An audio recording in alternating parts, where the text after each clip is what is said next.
बिस्मिल्लाहिर्रहमानिर्रहीम। स्टूडेंट्स, आज हमने स्टार्ट करना है अपना लास्ट चैप्टर, जो कि है चैप्टर नंबर 8, केमिकल रिएक्टिविटी। और इसमें हमने मेटल्स और नॉन मेटल्स के बारे में स्टडी करना है। अब सबसे पहले जो हमने स्टडी करना है मेटल्स के बारे में, ठीक है। मेटल्स जो हैं बेसिकली एलिमेंट्स ही होते हैं, एटम्स ही होते हैं। तो मेटल्स ऐसे एटम्स हैं जो कि कहलाते हैं इलेक्ट्रोपॉजिटिव। अब इलेक्ट्रोपॉजिटिव क्या है? ठीक है, इलेक्ट्रोपॉजिटिव का मतलब ये है कि वो एटम्स जो कि आसानी से अपने वैलेंस इलेक्ट्रॉन्स लूज़ कर देते हैं। ठीक है, metals are elements which easily lose electrons, और जो आसानी से इलेक्ट्रॉन लूज़ करता है उस प्रॉपर्टी को कहते हैं इलेक्ट्रोपॉजिटिविटी। ठीक है, या फिर इलेक्ट्रोपॉजिटिव कैरेक्टर। इलेक्ट्रोपॉजिटिव कैरेक्टर कहते हैं या फिर कहते हैं मेटेलिक कैरेक्टर। मेटेलिक कैरेक्टर, ठीक है। तो मेटल्स बेसिकली क्या है, ये मेटेलिक कैरेक्टर क्या है? मेटल्स की एबिलिटी है कि वो आसानी से अपने इलेक्ट्रॉन्स लूज़ करते हैं। जैसे इलेक्ट्रॉन लूज़ करेंगे क्या बनाएंगे? कैटाइंस। कैटाइंस बेसिकली क्या है? Positively charged ion. Means cations कब बनते हैं? जब एक एटम, फॉर एग्जांपल मैं एग्जांपल लेती हूँ सोडियम की, ये बेसिकली मेटल है, ये आसानी से अपना इलेक्ट्रॉन लूज़ करेगा और कन्वर्ट होगा पॉजिटिवली चार्ज्ड आयन में। एक इलेक्ट्रॉन देखिए इसने लूज़ किया, इस पर चार्ज है +1। ये जो अब आयन बना है इसका नाम क्या है? कैटायन।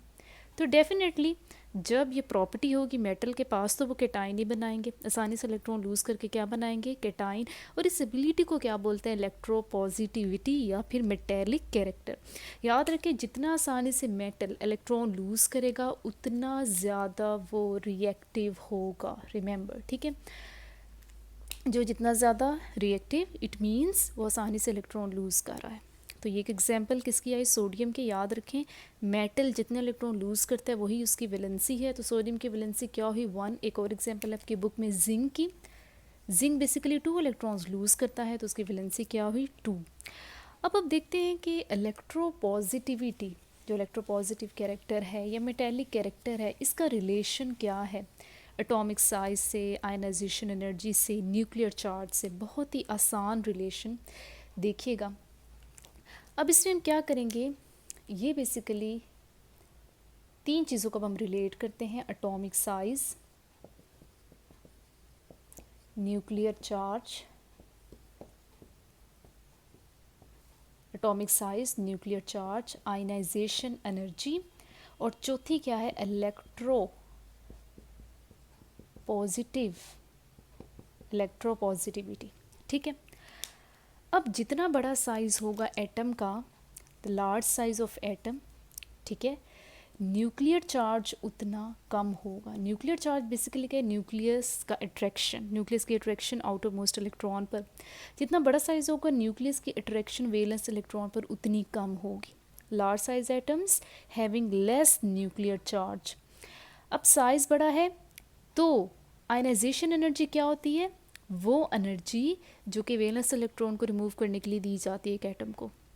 अगर साइज़ बड़ा है, ठीक है, तो वैलेंस इलेक्ट्रॉन आसानी से आप रिमूव कर सकते हैं एटम में से। थोड़ी सी एनर्जी देनी पड़ेगी, क्यों? क्योंकि न्यूक्लियर चार्ज कम है, न्यूक्लियस की अट्रैक्शन वैलेंस इलेक्ट्रॉन पर कम है। तो आयनाइजेशन एनर्जी क्या होगी? लो। ठीक है, जब साइज़ बड़ा है, आयनाइजेशन एनर्जी कम है, आसानी से इलेक्ट्रॉन लूज़ हो सकता है, रिमूव किया जा सकता है। क्यों? क्योंकि साइज़ बड़ा है, न्यूक्लियस की अट्रैक्शन कम है, तो इलेक्ट्रोपॉजिटिविटी उसकी क्या होगी? ज़्यादा होगी। वो ज़्यादा इलेक्ट्रोपॉजिटिव होगा, वो मोर मेटेलिक होगा, प्लस ज़्यादा क्या होगा? रिएक्टिव। तो इन चारों का रिलेशन समझ आया।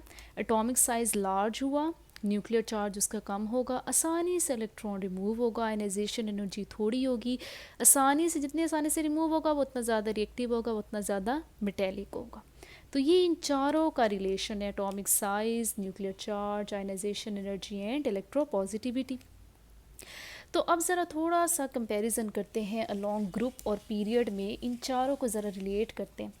अगर हम ट्रेंड देखें अलोंग ग्रुप, तो आपको पता है कि एटॉमिक साइज़ क्या होता है? इंक्रीज़ होता है।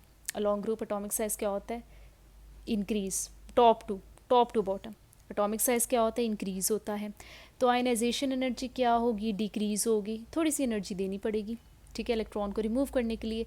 तो इट मीन्स के अलोंग ग्रुप आपका मेटेलिक कैरेक्टर क्या होगा एटम्स का, इंक्रीज़ होगा। क्यों? क्योंकि एटॉमिक साइज़ लार्ज है, तो मेटेलिक कैरेक्टर क्या होगा आपके पास, इंक्रीज़ होगा। इलेक्ट्रोपॉजिटिव कैरेक्टर क्या होगा, इंक्रीज़ होगा। अगर हम पीरियड्स की बात करें, पीरियड्स की, तो उसमें एटॉमिक साइज़ क्या होता है, डिक्रीज़, ठीक है। इट मीन्स कि उसमें न्यूक्लियर चार्ज क्या है, न्यूक्लियर चार्ज मीन्स अब साइज़ छोटा हो गया, अब न्यूक्लियस की अट्रैक्शन वैलेंस इलेक्ट्रॉन पर ज़्यादा है, न्यूक्लियर चार्ज क्या होता है, पीरियड में इंक्रीज़ होता है, आसानी से वैलेंस इलेक्ट्रॉन रिमूव नहीं होगा, तो मेटेलिक कैरेक्टर क्या होगा, डिक्रीज़। तो ये आपके पास ट्रेंड है ग्रुप और पीरियड में। एटॉमिक साइज़ का बताएंगे पहले, फिर न्यूक्लियर चार्ज का, देन एंड पे बताएंगे कि इलेक्ट्रोपॉजिटिविटी या फिर मेटेलिक कैरेक्टर इंक्रीज़ होगा या डिक्रीज़।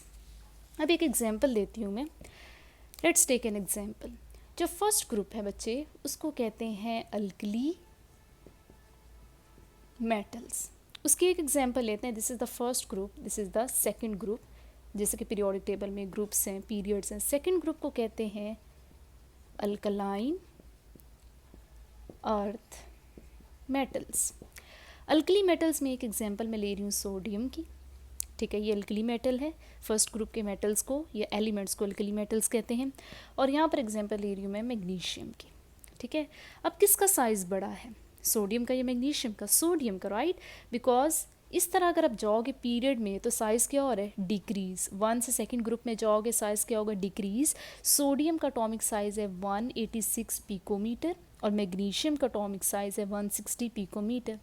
अब साइज़ जिसका बड़ा, उसकी आयनाइजेशन एनर्जी कम होगी, एनर्जी कम लगेगी वैलेंस इलेक्ट्रॉन रिमूव करने में, तो इसकी आयनाइजेशन एनर्जी है 496 किलो जॉल पर मोल, ठीक है। और इसकी एनर्जी ज़्यादा है 738 किलो जॉल पर मोल। तो कौन ज़्यादा रिएक्टिव हुआ, सोडियम इज़ मोर रिएक्टिव। क्यों, वो आसानी से वैलेंस इलेक्ट्रॉन रिमूव कर है, तो सोडियम ज़्यादा रिएक्टिव मेटल है as compare to magnesium, okay. तो ये बेसिकली इन दोनों का कंपैरिजन है। अल्कली मेटल ज़्यादा रिएक्टिव क्यों होते हैं अल्कलाइन अर्थ मेटल से, बिकॉज उनका साइज़ क्या होता है, लार्ज होता है, आयनाइजेशन एनर्जी कम होती है, आसानी से इलेक्ट्रॉन रिमूव करते हैं, that's why they are more reactive, more metallic as compare to alkaline earth metals, ठीक है। अब इसमें थोड़ा सा फर्स्ट और सेकंड आयनाइजेशन एनर्जी का कॉन्सेप्ट समझ लें। सोडियम के आउटर मोस्ट शेल में एक इलेक्ट्रॉन होता है और मैग्नीशियम के आउटर मोस्ट शेल में 2 इलेक्ट्रॉन्स होते हैं, 1 + 1 2। एक इलेक्ट्रॉन रिमूव करने के लिए जो एनर्जी चाहिए उसको कहते हैं फर्स्ट आयनाइजेशन एनर्जी, ठीक है।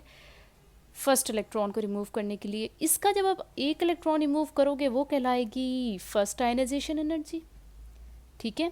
जब एक इलेक्ट्रॉन रिमूव होगा तो क्या बनेगा, मैग्नीशियम +1 कैटाइन बन गया। अब इसमें एक इलेक्ट्रॉन रह गया, राइट। इसके वैलेंस इलेक्ट्रॉन कितने थे, 2 थे। अब जब आप दूसरा इलेक्ट्रॉन रिमूव करोगे तो उस आयनाइजेशन एनर्जी को क्या बोलेंगे, सेकंड आयनाइजेशन एनर्जी। और सेकंड आयनाइजेशन एनर्जी की वैल्यू हमेशा फर्स्ट आयनाइजेशन एनर्जी से ज़्यादा होती है। रीज़न क्या है कि जब कैटाइन बन गया, अब आपने इस कैटाइन में से दूसरा इलेक्ट्रॉन रिमूव करना है, तब चार्ज क्या आएगा, +2, ठीक है। दूसरा इलेक्ट्रॉन आपने रिमूव करना है किससे, अब एक एटम से आप रिमूव नहीं करोगे, किससे करोगे, कैटाइन से।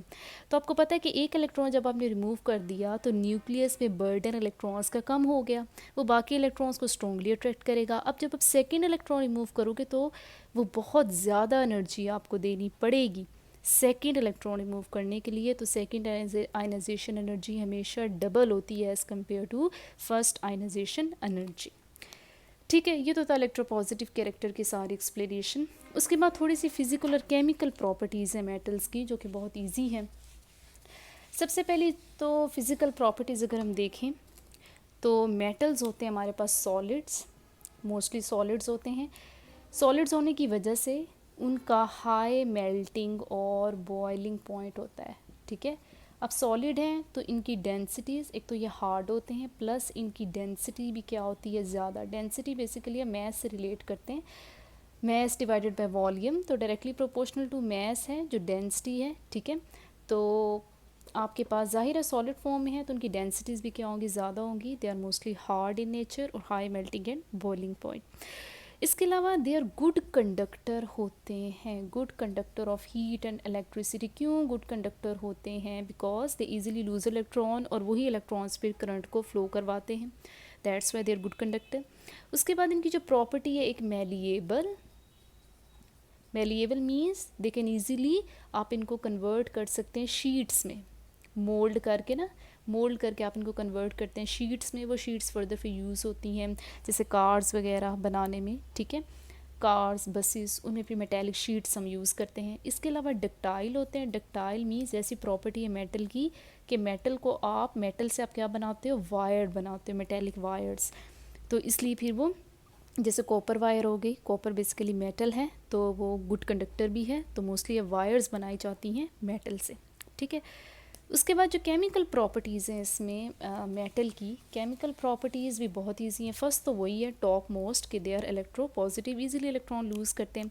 सेकंड प्रॉपर्टी क्या है, मेटल्स जब भी नॉन मेटल्स के साथ रिएक्ट करते हैं, chemical properties basically chemical reaction से रिलेटेड होती हैं। तो मेटल्स व्हेन एवर रिएक्ट करते हैं नॉन मेटल्स के साथ कंबाइन करते हैं तो कौन सा बॉन्ड बनते हैं, आयनिक बॉन्ड, ठीक है, आयनिक कंपाउंड्स बनाते हैं। इसी तरह मेटल्स जब भी रिएक्ट करते हैं ऑक्सीजन के साथ, व्हेन एवर ऑक्सीजन के साथ, तो उससे ये बेसिकली ऑक्साइड्स बनाते हैं। मेटल का जो रिएक्शन होता है ऑक्सीजन के साथ, वो जो आपके पास प्रोडक्ट बनता है वो ऑक्साइड्स होते हैं। और ऑक्साइड्स की नेचर क्या होते हैं, नेचर क्या होती है बच्चे ऑक्साइड की, बेसिक, दो तरह के होते हैं, acidic, basic. Basic nature means जिसमें जिसकी प्रॉपर्टीज़ जो है वो बेस की तरह होती हैं, ठीक है, एसिड बेस। उसके बाद क्या है, दे हैव, किस तरह की बॉन्डिंग पाई जाती है मेटल्स में, मेटेलिक बॉन्डिंग, ठीक है। मेटल आपस में जब कंबाइन होते हैं तो किस तरह की बॉन्डिंग होती है, मेटेलिक बॉन्डिंग। नॉन मेटल्स के साथ आयनिक बॉन्डिंग। ऑक्सीजन के साथ जब रिएक्शन होता है मेटल का तो जो ऑक्साइड्स बनते हैं उनकी नेचर क्या होती है, बेसिक।